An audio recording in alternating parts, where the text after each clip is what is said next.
We are continuing with our guest, Dr. Queen Zohara, whom you all know as the co-host of 21st Century Radio, but she is also my mentor on the consciousness of all living beings. Zohara's latest book is called White Spirit Animals, Prophets of Change, and it's just been released this week by Inner Traditions Bear and Company. Here are a few of the early reviews. John Perkins, New York Times best-selling author, says, "Great book. White Spirit Animals combines shamanism, transspecies, telepathy, historic research, and native stories to show the reader why we must save bear, lion, elephant, buffalo, wolf, and other species from extinction, and how they have guided humanity in the past. A unique testimony to the close relationship between humans and animals and our ability to communicate and collaborate with each other." And Stephen A. Schwartz, author of 8 Laws of Change, How to Be an Agent of Personal and Social Transformation, had this to say: Zohara Hieronimus provides an important bridge linking modern objective science and ancient and traditional shamanic beliefs. A very useful contribution. I'll say it is. Listen, I want to say that again. A bridge linking modern objective science and ancient and traditional shamanic beliefs. Yeah. Well, this hour, I would like to finish what I started in the introduction to Hour 1, when I described your work, Zohara, as permeated with love, and that which will become world happenings. That line of thought is taken from Rudolf Steiner. I want to read a little quote from this book, The Bridge, it's a long title for such a small book, The Bridge Between Universal Spirituality and the Physical Constitution of Man, Freedom and Love, and Their Significance in World Evolution. This was republished by the Anthroposophic Press in 1950. Here is the quote from Dr. Rudolf Steiner. "Humanity is the bearer of the seed into the future. The thoughts of the past as realities are, as it were, the mother soil. Into this mother soil is laid that which comes from the individual egohood, and the seed is sent on into the future for human life, or future life. On the other side, man evolves by permeating his deeds and actions, his will nature, with thoughts, deeds, and are all performed in love. Such deeds detach themselves from him. Our deeds," listen to this, "do not remain confined to ourselves. They become world happenings, and if they are permeated by love, then love goes on with them. As far as the cosmos is concerned, an egotistical action is different from an action permeated by love.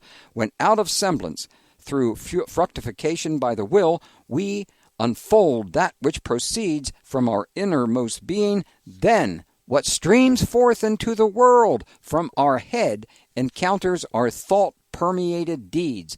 Just as when a plant unfolds, it contains in its blossom the seed to which the light of the sun and the air outside and so on must come, to which something must be brought from the cosmos in order that it may grow.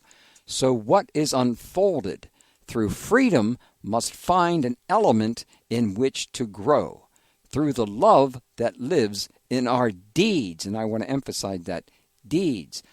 Assistance to others, helping others is key. Prayer and meditation is great, but helping others, in my opinion, is more important. Zohara, I know you are a student of these Western mystery traditions and have read a lot of Rudolf Steiner's work.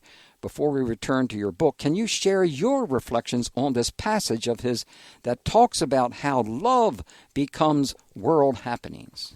You know, it's an interesting phenomena, because I'll just jump back into the book, actually, because in White Spirit Animals, Prophets of Change, one of the dream experiences I had was for a period of 3 nights. I kept seeing these men's faces, and I couldn't place them. And finally, I realized who they were. It was Charlie Rose, the TV host, and former Senator John Warner of Virginia. And I thought at first, well, maybe this is connected to my political work. How could it be related to this issue?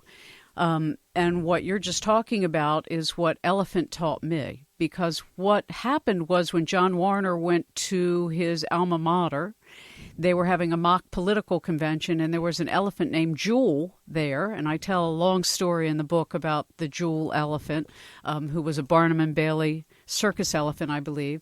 But Warner evidently was very kind to the elephant. I looked up Charlie Rose in a very minimal Google way, like Charlie Rose, an elephant, and came across a wonderful TV series he had done on stopping the brutality and the ivory trade and slaughtering elephants. So in these two instances, and I think it's important that I explain that this is how dream telepathy is done, is I asked the elephants, I was on Elephant Chapter, what do you want me to learn? And they showed me these two men, and then the following day I Googled, their names with elephant. And what I discovered is exactly what Rudolf Steiner says. This is what the elephant said as well, is that anytime any one of us performs an act of love, of compassion, of generosity, it literally stirs into deep space. The elephant is considered the guardian of the Milky Way Road, along with wolf. And the elephant is what stirs the Milky Way really to give birth to compassion on the planet. I mean, each of these animals holds a cosmic role, not just over physical space, like bear presides over the northern part of the planet. That's where all the longitudes come together.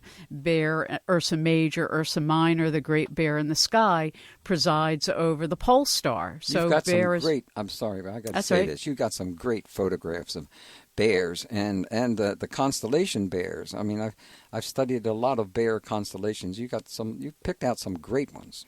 Well, there's beautiful historic prints in the book, which I did deliberately, which was really to help us appreciate that this kind of reverence for animals has always been a part of planetary history and is so vital.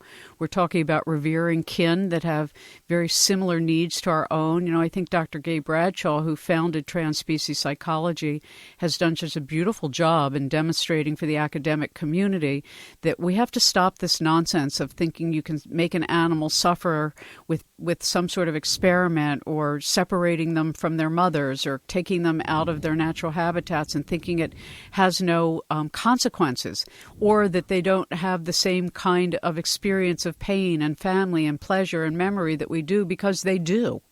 Everything has memory of its own kind, and everything has consciousness of its own kind. But when we're talking about sentient animals and mammals, they share in culture. And as she would put it, the difference is so slight. It's like visiting a foreign nation and maybe not knowing their language, but recognizing what they're doing. And it's the same thing with our animal kin, is that they aren't less evolved than us. They just have a different purpose. Okay, so they're not building cities, but guess what? They can keep nature intact, and we can't. We're right. destroying nature. Mm-hmm. And that's really an interesting thing that came out of the book for me, is humans have this notion that, oh my God, the earth, what will the earth do without us? We're going to go extinct. Well, the earth will be really in good shape without us. Much better shape without us. Different, but for initially definitely better, because we've done so much to destroy the metasystems. And that's the thing the animals are imploring us. It's not just about saving them. It's also that if we don't save them, we're finished.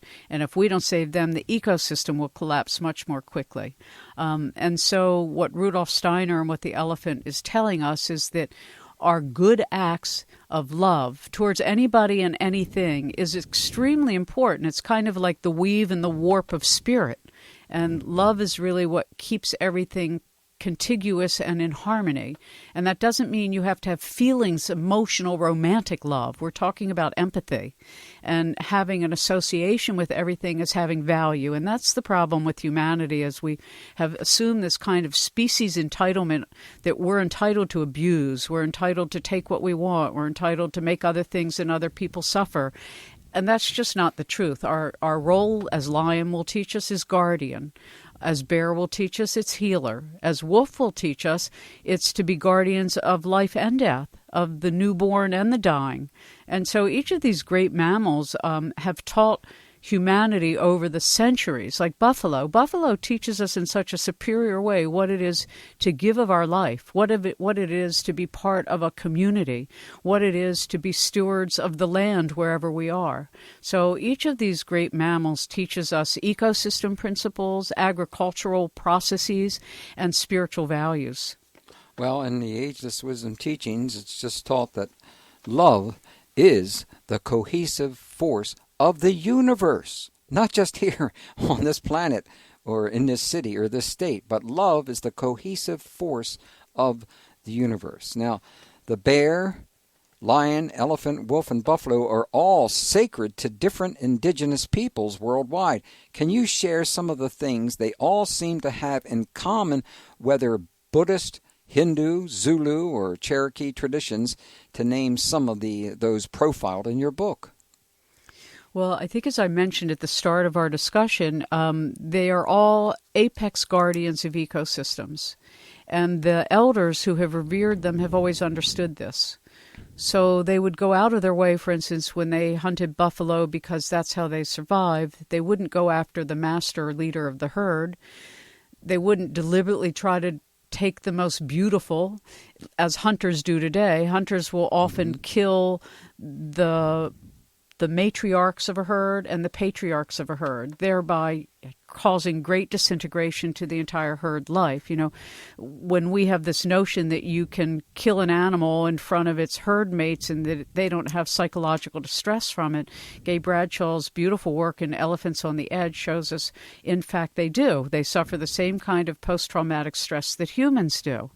And the animals are experiencing such stress on the planet as is humanity.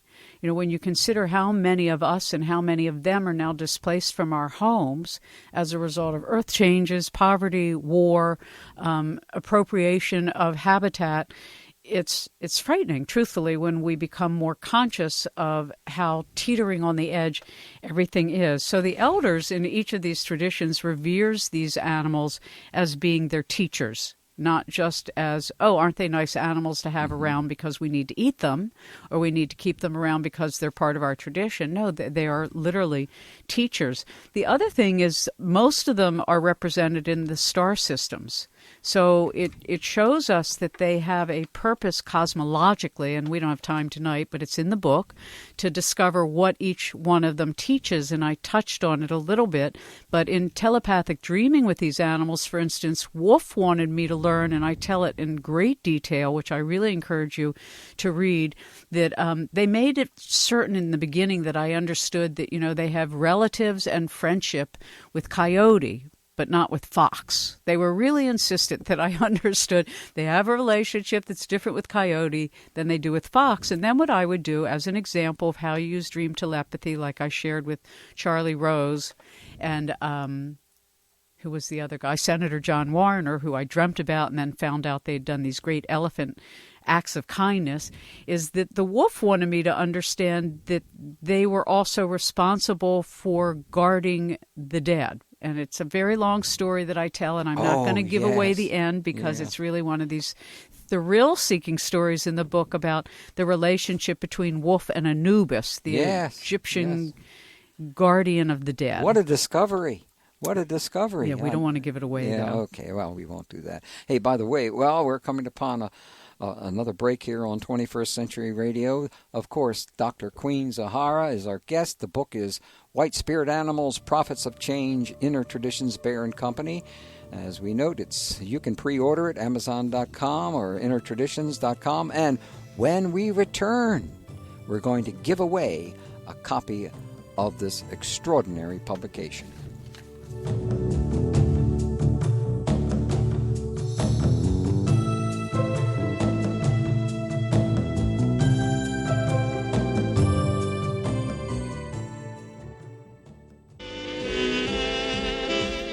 Well, how would you like to win a free copy of the book we're talking about tonight? White Spirit Animals, Prophets of Change by Dr. Queen Zohara and published by Bear and Company.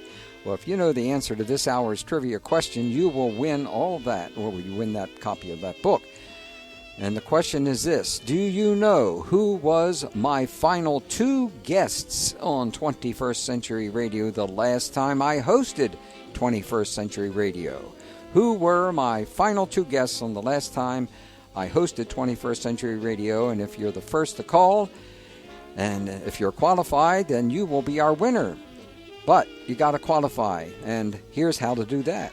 If you know the answer to this hour's quiz question on 21st Century Radio and you have not won from us in the last 60 days, call in now. 410-922-6680. That's 410-WCBM 680. First with the right answer wins Prizes are available for you to pick up at the WCBM studios in Pikesville after Friday of this week. Winners have 60 days to pick up the prizes and must wait 60 days before winning another prize from 21st Century Radio. Good luck.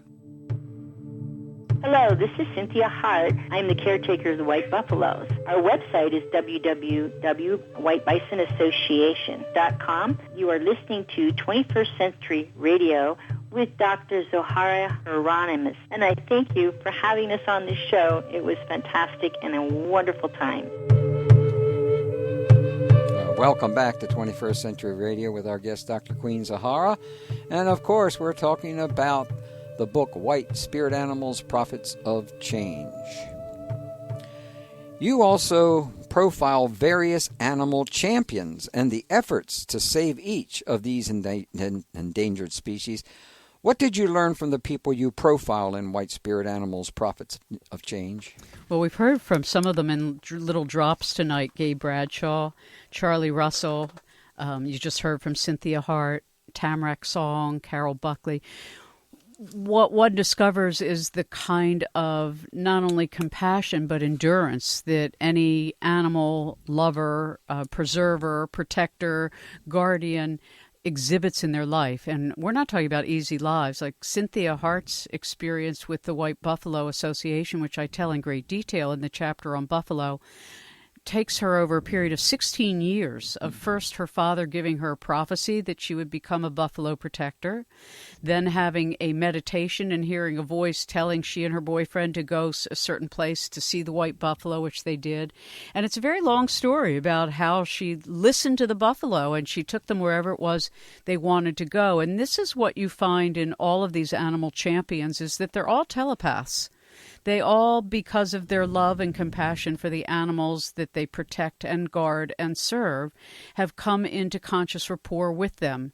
And it's not necessarily that anybody sets out to be these things. It's that when you come into a loving relationship with anything on earth, whether it's in existence or non-existence, you are in rapport with it. Because if everything is light, and we know that everything is connected through love, then consciousness is that which makes everything relatable.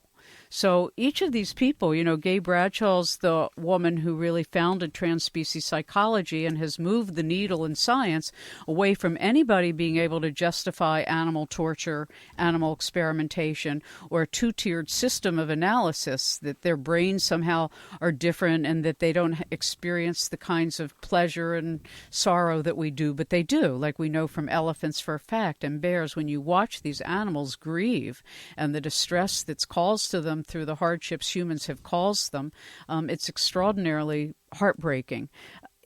Each of them has pioneered in some way a new generation of people appreciating that what each one of us does matters, whether it's what we eat, what we grow, how we treat animals in our own neighborhood, how we talk to scientists we know who might be involved in animal experimentation, where we send our donations, whether it's to PETA or to the Natural Resources Defense Council or to any group.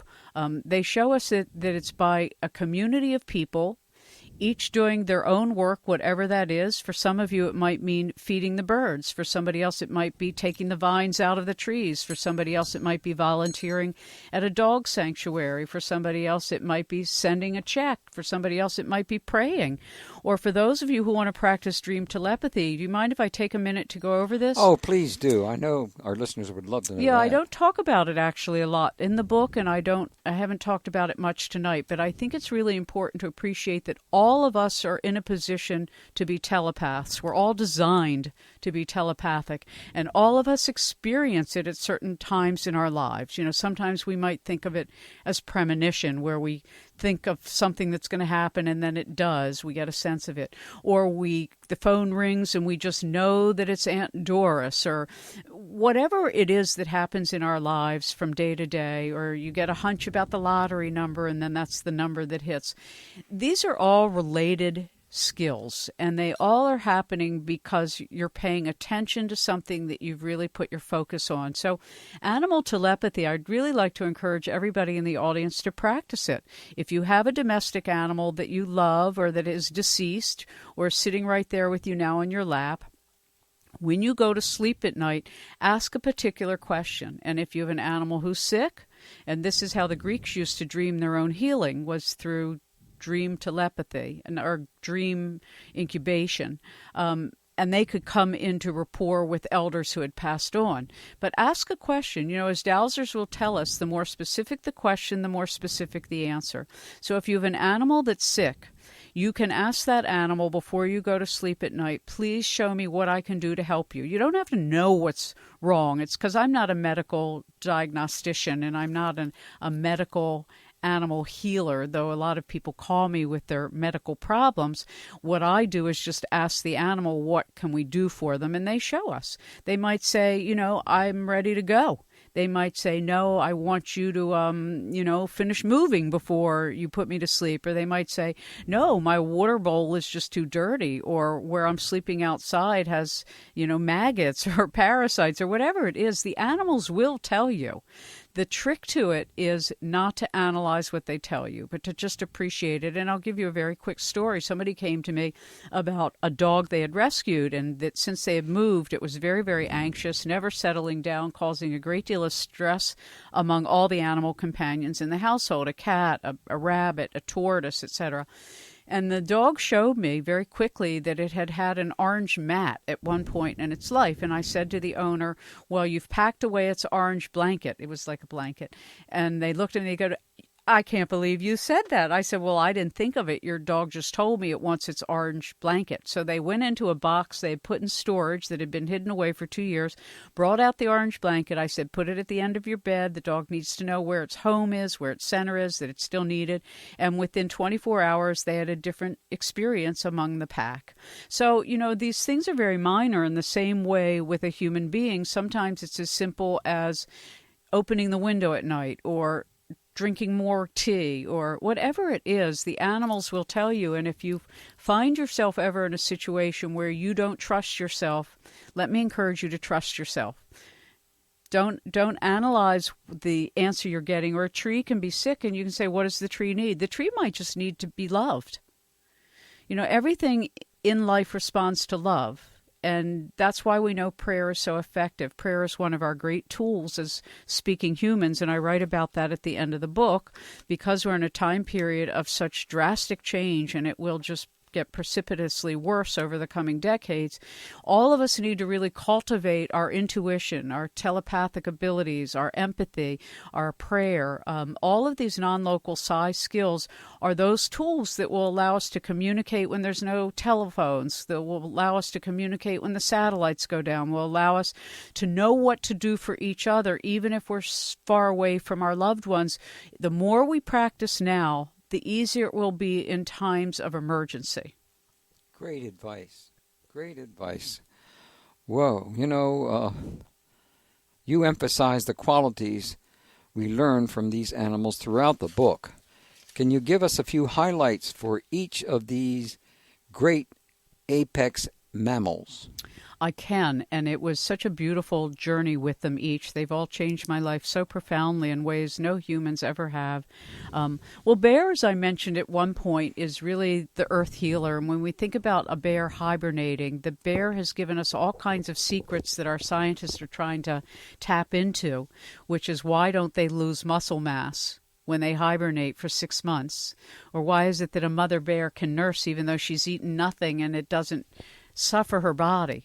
The bear teaches us how to heal from earth and how to prepare for earth changes. She's very insistent about preparation. And I don't stress it in the book, but all you have to do is think about a bear. A bear hibernates, and those 6 months they plan for. They eat well, they come out of hibernation, they breed, then they take their cubs and they stay together. That's the other thing that's really amazing about all these animals, is that the mother is the center of these mammalian traditions, as it was when we had matriarchies. And the children, in this case, the animals, stay with the mother for long periods of time. So the bears stay with their mother until they're 3. And then the male bear goes off and will mate with another bear, but the female bears will stay around in a loose affiliation. And the elephant really teaches us, and they live a long time. They live 80 years, the same span as a human. They teach us a great deal about telepathy, and they teach us a great deal about kindness. They're so kind, even though humans have treated them so horribly, and they're strong enough to do any human around them terrible harm, and they seldom do. But there was a great story about Lawrence Anthony, who's considered the elephant whisperer, and he passed away. And elephants he had not seen for over a year and a half actually showed up. Several different herds came by his home after he had died in order to pay homage to him. Nobody told them that he had died. Nobody sent out an announcement, hundreds of miles away. But they all show up, and every year on the anniversary of his death, they still show up. So elephants, teach us a great deal about compassion, telepathy, caring for each other, living long maternal lives, and the herds stay together. The females stay together their entire lifetimes. It's the males who go off and remate and form new families. The lion really teaches us about our hearts and about heart alchemy. Because of where they appear on the Nilotic meridian, there were whole cultures devoted to the lions in Babylonian, Sumeria, etc., where they were considered the queen of heaven.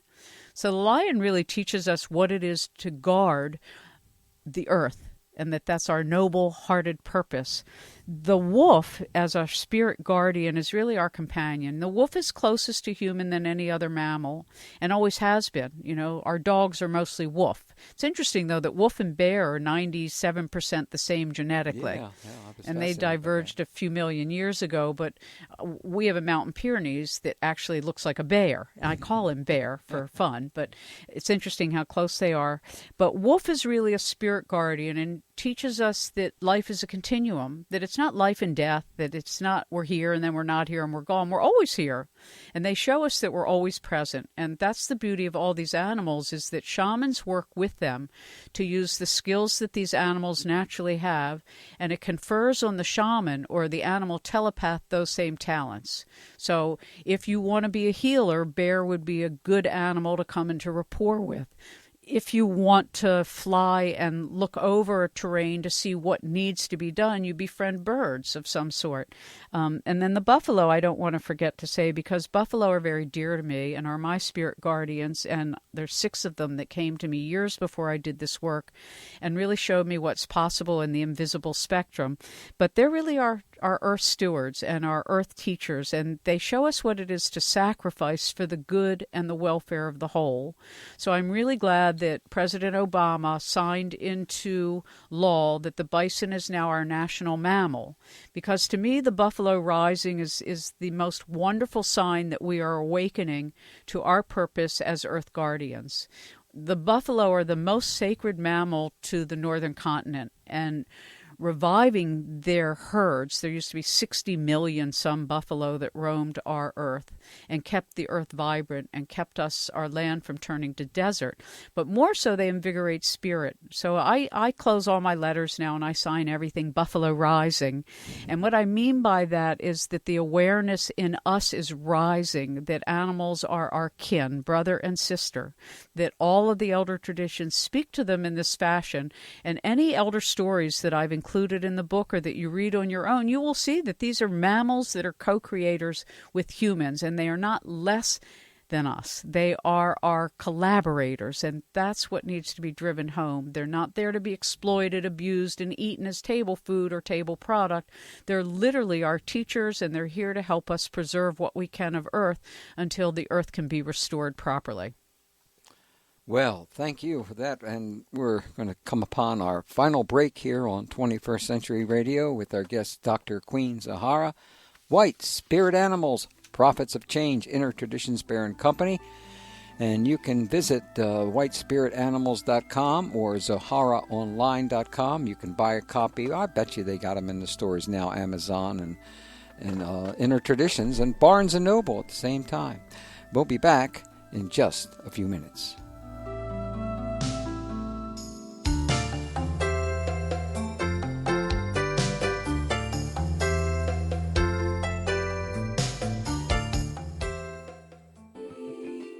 Hello, this is Tamarack Song, and I'm the author of Entering the Mind of the Tracker, Native Practices for Developing Intuitive Consciousness and Discovering Hidden Nature.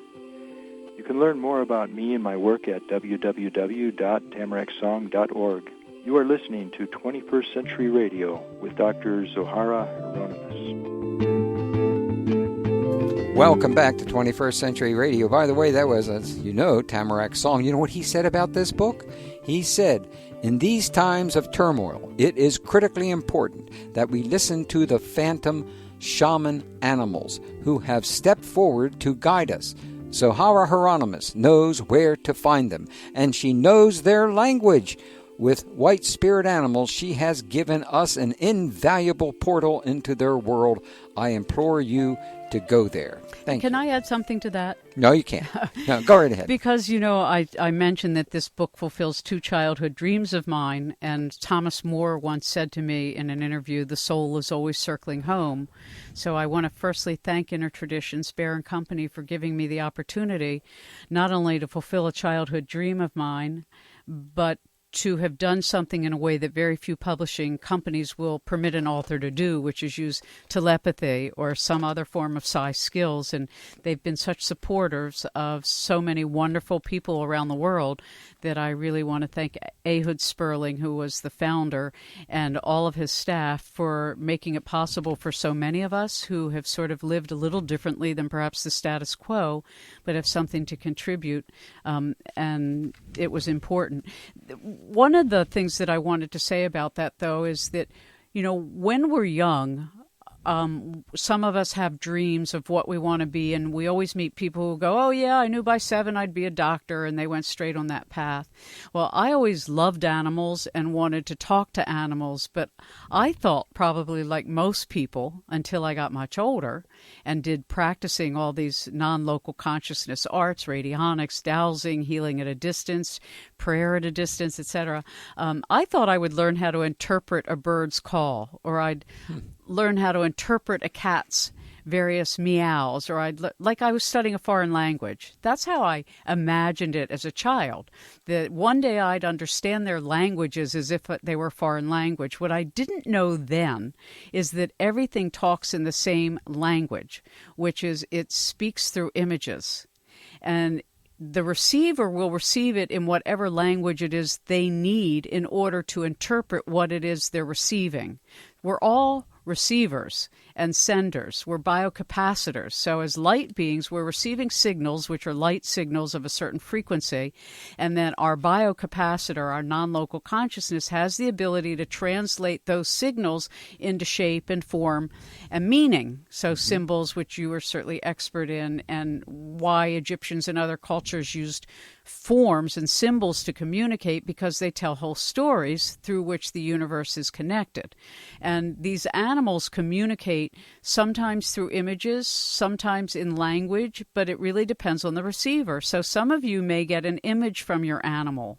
Some of you may hear a story. Some of you may smell something. Some of you may remember something or get a feeling somewhere in your body. And all of these things are right. There's no right or wrong is what I want to say. What I learned later in life is that, no, I never learned how to interpret a dog's bark, though I love it when our dogs sing. Omaha's a spectacular singer. 2 ranges of octave, extraordinary really, is that it's through telepathy that we can understand anything. And what that simply means is opening your heart to whatever it is you want to communicate with, whomever, whatever, wherever. And once you open your heart, you come into rapport with that which you put your focus on. But I do want to say it's really important to appreciate that these are sacred contracts. You know, shamans, when they work with animals, or when I work with animals, I will do what they ask me to. If I come into rapport with an animal and it says, well, I'm sick and my owner's not taking care of me, will you tell them? I have to follow through on that. These are sacred contracts that shamans make with these animal helpers. These are not loose affiliations of weekend workshops. Oh, yeah, I'm going to work with the jaguar and I'm going to be a jaguar shaman. Well, it doesn't work that way. Once you make a commitment to an animal or to a person or to a tree or to a bird or to an ant hill or whatever it is, these are sacred relationships. So don't minimize what they ask you. If you ask, this is why I'm saying it, if you ask and they give you an answer, we have an obligation to do something about it. And it's very important that we appreciate that these are real things of substantial nature, and that these relationships are sacred. So that was all I wanted to say. So I never learned how to interpret, but through telepathy you can talk to anything and anyone, living or non-living, anywhere. Well, as you know, I very much enjoyed the first part of your book in which you talk about what you did as a child, which is something similar I did as a child. Lots of children do this. Yeah, and that is gathered all of your stuffed animals, all dozen of them or so, and let them sit one sitting close to you. Next night you'd have someone else. Oh, I had closer. A whole egalitarian chart of rotation so that no one should not sleep next to the queen. They all did, and I had a glass menagerie of animals. I collected china of animals. I wanted to be a vet, truthfully, from the time I was probably 3 onward. And so when I was 9, our lovely vet let me come to his veterinary center one day, and a cat was brought in who had been hit by a car and was bleeding to death. And that was the end of my being a veterinarian. I was so sensitive to the trauma and the pain that it physically hurt me. And that's something I want to say about coming into rapport with real-life suffering, whether it's of humans, nature, or animals. It does affect you. It did affect me. I found this book the most difficult thing I've probably ever done in my life. I had to, and I cover it, the abuse and suffering that each of these species has experienced and continues to at the hands of humans is atrocious, whether it's the elephants, with their bodies being hacked to death for their ivory, or bears being put into cages in Asia to have their bile farmed like their corn, and they die after 5 years of total trauma and suffering, even though their lifespan is 30 plus years. That when we come into rapport with things that suffer, you may feel that in your body, and I don't want to minimize that for some people. Now, not everybody's a sensitive, but I am, and I don't know how to turn that off. Some people seem to have that talent. I don't. So each time I would study the suffering the animal was going through in current time and in the past, I suffered. I cried a lot writing this book, as you know, but the dream telepathy is magnificent, and I really want to encourage everybody in our audience, please use your dreams for whatever it is. If you're trying to solve a problem in your marriage, or you're trying to solve a problem for one of your grandchildren, or you're looking to make a change in your life and you don't know what it is, ask before you go to sleep. And you may not get the answer immediately, or the answers or the information you get in your dream, you need to keep something by your bed to write with. It's not easy if you don't practice this kind of work, but I promise you, if you do it a few nights in a row over a period of time, you will get much better at it. And sometimes you might not have a whole dream. It might be right when you're waking up, you'll hear something. You write it down, because whatever little piece you're gathering, you're really gathering it from the soul. Our souls all come together when we sleep. We're no longer limited by our experience to the edge of our skin. And it's in that state that any one of us, and scientists, we know this for a fact, that many of the great discoverers have said, oh yeah, I got the answer in my dream. Our dreams are a sacred part of our consciousness and are a great tool that we've been given, and we spend half our life dreaming.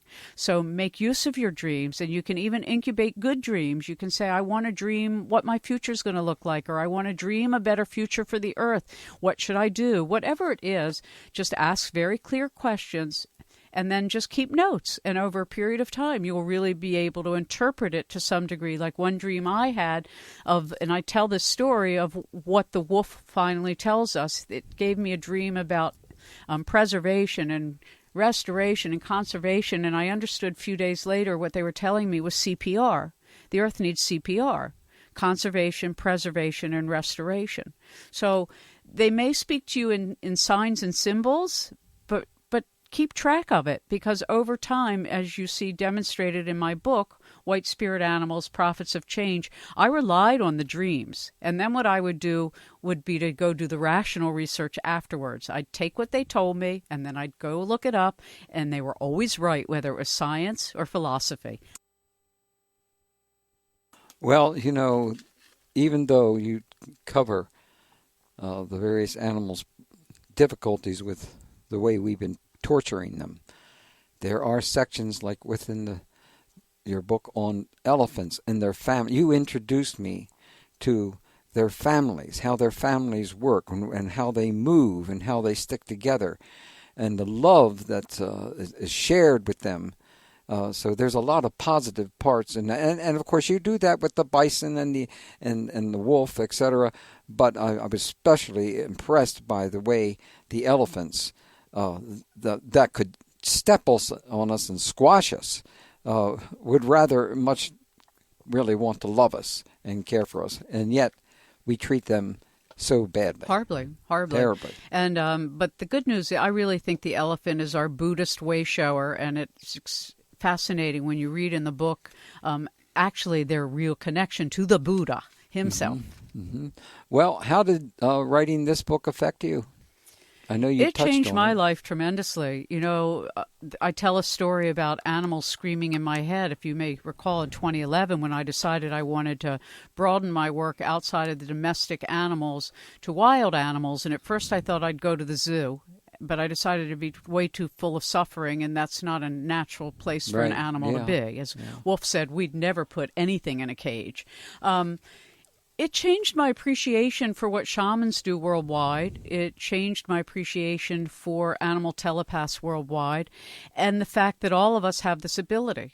And I really, you know me, I have to show myself something's true. It's not enough for me to read it in a book. And I really wanted to see, is it possible for me to do what shamans have been doing for millennium? And the answer is yes. And if I can do it, so can anybody else who really makes their heart committed to listening to the animals speak. It takes practice. And that's really the key, is to come into loving rapport and to know that you're serving them, and that it's not about you, it's about being of service to them. And that was really the key for me, is that now I know I have the capacity to help anybody in any situation, however limited it might be, but I might be able to offer a key that will be helpful. And that's why I want to encourage everybody to do it, because we never know if it's somebody in the grocery store, whom we have an impression of, that we say, you're really a beautiful person. That could change their whole life. It's one little thing, and that's with the elephant, and that's what you mentioned about Steiner.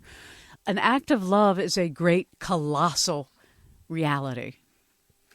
Well, with what kind of closing comments regarding the lessons that you've learned would you like to leave us with tonight? The most important thing is love. And to be committed, when we make a commitment to do something, to follow through, that it can't just be sort of a casual, I hope the earth gets better. Well, the earth will get better if all of us do something wherever we live. Mm-hmm. And our local efforts are probably the most important thing we can now do wherever we are. It doesn't mean we stop being aware of the world, but each of us has the ability to change the terrestrial terrain where we live, both politically, literally, physically, spiritually. And if you find yourself unable to do something physically, just remember prayer. Prayer is one of the most powerful tools we speaking humans have, and the animals also make that very clear. Do animals pray, you think? Animals are prayer. Oh, well, I guess you would say that they are. Oh, I guess we're out of time here. No, we got a minute left. What would you like to leave our listeners with? To encourage everybody to read White Spirit Animals, Prophets of Change. The book gives you a broad education, not only into elder lore, which we certainly couldn't touch on tonight, but also the science and the magic of our ability as humans to help the animal kingdom help us, because that's what they're here to do. They're here to help us with the changes that are coming and to guide us. And I thank them forever, from this life to the next, for their great, beautiful, majestic generosity. Well, we thank you for writing this book, sweetheart. Dr. J. Zohara Hieronimus, White Spirit Animals, Prophets of Change, Inner Traditions, Barron Company. Its brand new book this week. Visit whitespiritanimals.com or zoharaonline.com. You can pre-order it from amazon.com or barnesandnoble.com or innertraditions.com. Zohara will be your guest next week on 21st Century Radio.